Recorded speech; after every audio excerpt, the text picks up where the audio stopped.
Baik, Assalamualaikum warahmatullahi wabarakatuh. Perkenalkan saya Anissa Helmilia Putri, Sekolah Pasca Sarjana Prodi Kimia dengan NIM G4501242043 akan mempresentasikan tugas review jurnal model DNDC, The Nitrification, The Compositions, dengan judul pengaruh variabilitas hidrologi terhadap emisi gas rumah kaca atau GRK di sistem pertanian berbasis padi di India Timur dengan dosen pengampu Prof. Dr. Insinyur Kusnul Harif STP MSI.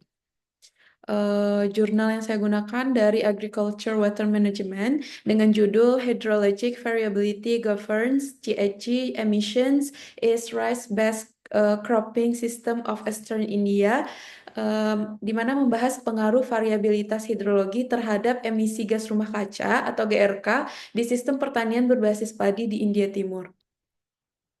Eh, Emisi metana dari gas rumah kaca seperti nitrogen oxide, karbon dioksida dihasilkan dari sistem pertanian, ternak ruminansia dan budidaya padi yang menghasilkan GRK atau gas rumah kaca sebesar 22%, kemudian berkontribusi proporsional yang lebih tinggi lagi terhadap metana itu 47% dan nitrogen oksida 58% dari kegiatan pertanian, kehutanan, dan pemanfaatan lahan lainnya.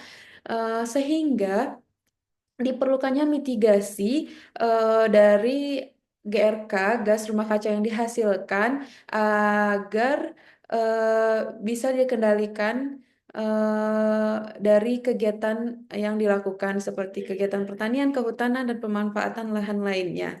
Nah, simulasi ini bisa dimodelkan dengan model DNDC versi 9.5 untuk mengkarakterisasi pengaruh kondisi hidrologi lapangan terhadap emisi GRK, khususnya untuk metan dan dinitrogen oksida dari sistem pertanian di wilayah India Timur.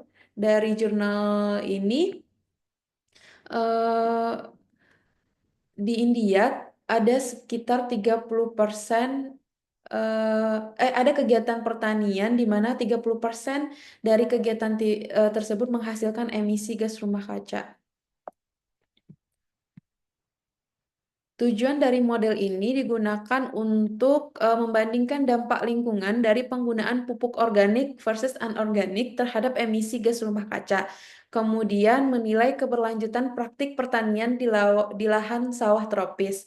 Model denitrification decomposition dapat menangkap variasi spasial dan temporal dalam proses biogeokimia serta sudah divalidasi di berbagai sistem agroekologi secara global termasuk di Asia Tenggara. Metode dari penelitian ini menggunakan modeling denitrification decomposition yang digunakan dalam jurnal ini merujuk pada pendekatan simulasi berbasis proses yang bertujuan untuk mengevaluasi emisi gas rumah kaca terutama di nitrogen oxide, karbon dioksida, dan metana dari sistem pertanian serta aliran nitrogen dan karbon dalam tanah. Struktur dari model DNDC di mana submodel biofisik mensimulasikan suhu dan kelembapan tanah, pertumbuhan tanaman dan dekomposisi bahan organik. Kemudian submodel biogeokimianya mensimulasikan dinamika karbon dan nitrogen termasuk nitrifikasi, denitrifikasi, dan respirasi tanah. Simulasi menghasilkan output di mana model mensimulasikan perubahan harian dalam stok karbon dan nitrogen serta menghasilkan estimasi emisi gas rumah kaca yang dihasilkan, yaitu di nitrogen oxide, karbon dioksida, dan metana ke atmosfer. Selanjutnya, model ini dikalibrasi dan divalidasi. Kalibrasi dilakukan dengan cara mencocokkan output model terhadap data pengamatan yang diperoleh secara langsung dari eksperimen lapangan. Data yang digunakan untuk kalibrasi mencakup emisi gas rumah kaca yang terukur secara langsung, metana, dinitrogen oksida, dan karbon dioksida, suhu dan kelembaban tanah, serta musim tanam, pertumbuhan tanaman, dan hasil panen. Parameter model seperti laju dekomposisi bahan organik, dihitung efisiensi nitrifikasi dan denitrifikasi, serta kapasitas tanah menahan air disesuaikan agar simulasi model mendekati nilai-nilai aktual dari hasil pengamatan. Selanjutnya, validasi model. Setelah model berhasil dikalibrasi, dilakukan validasi menggunakan dataset independen dari musim tanam atau lokasi berbeda yang tidak digunakan dalam proses kalibrasi. Tujuannya adalah untuk menguji apakah model masih memberikan hasil yang akurat di luar data kalibrasi. Validasi dilakukan dengan membandingkan hasil simulasi di NDC dengan data aktual emisi GRK, gas rumah kaca, dan hasil pertanian dari lokasi berbeda atau tahun berbeda. Input metode eh, secara spesifik menggunakan data cuaca harian seperti curah hujan, suhu maksimum dan minimum, kelembapan dan radiasi matahari, seperti karakteristik tanah, nilai tekstur, lempung pasir dan lain-lain, kemudian kedalaman tanah, kandungan bahan organik, pH dan bulk density. Kemudian manajemen lahan dari jenis dan waktu aplikasi pupuk seperti pupuk yang digunakan pupuk organik dan anorganik, sistem irigasi, pengolahan tanah dan jadwal tanam dan panen. Kemudian informasi tanaman seperti varietas, kecepatan pertumbuhan, biomasa dan indeks panen.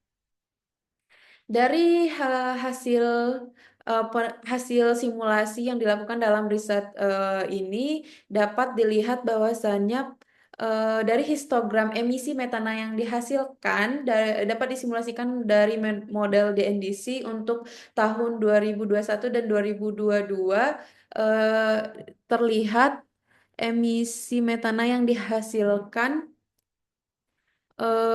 sebanyak pada puncak dengan frekuensi 10% di 400 metan kilogram per hektarnya. Kemudian dapat dilihat dari data histogram emisi yang dihasilkan, yang disimulasikan dari model di NDC, dari semua parameter yang diinputkan di software di NDC, didapatkan hasil histogram eh, untuk gas rumah kaca di nitrogen oksida dihasilkan paling tinggi pada frekuensi 40% untuk tahun 2021. Kemudian hasil ini juga membahas sebaran emisi pada kawasan area hektar tanah, kemudian diproyeksikan hasil monitoring dari simulasi data yang telah disimulasikan di dalam software di NDC.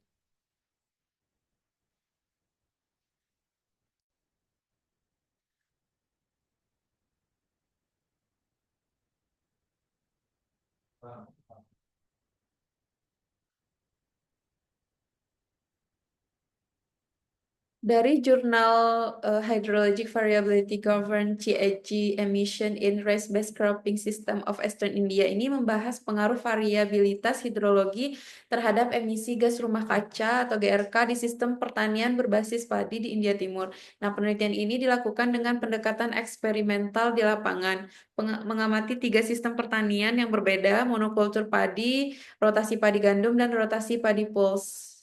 Dan studi ini menyoroti bahwa fluktuasi kelembapan tanah dan kondisi pengairan memiliki dampak signifikan terhadap emisi gas rumah kaca, khususnya metana, di nitrogen oksida, dan karbon dioksida. Hasil penelitian menunjukkan bahwa sistem monokultur padi dengan irigasi terus-menerus menghasilkan emisi metana yang lebih tinggi dibandingkan sistem rotasi yang justru cenderung meningkatkan emisi N2 di nitrogen oksida. Selain itu, studi ini menemukan bahwa tahun ke tahun dengan curah hujan yang lebih tinggi berkontribusi terhadap peningkatan emisi gas rumah kaca secara keseluruhan, menunjukkan bahwa variabilitas iklim memainkan peranan penting. Penulis menyimpulkan bahwa strategi pengelolaan air dan rotasi tanaman yang tepat dapat digunakan untuk mengurangi emisi gas rumah kaca dari pertanian padi sekaligus menjaga produktivitas. Penelitian ini juga memberikan kontribusi penting dalam memahami keterkaitan antara praktik pertanian, variabilitas hidrologi, dan perubahan iklim di wilayah tropis basah seperti di India Timur.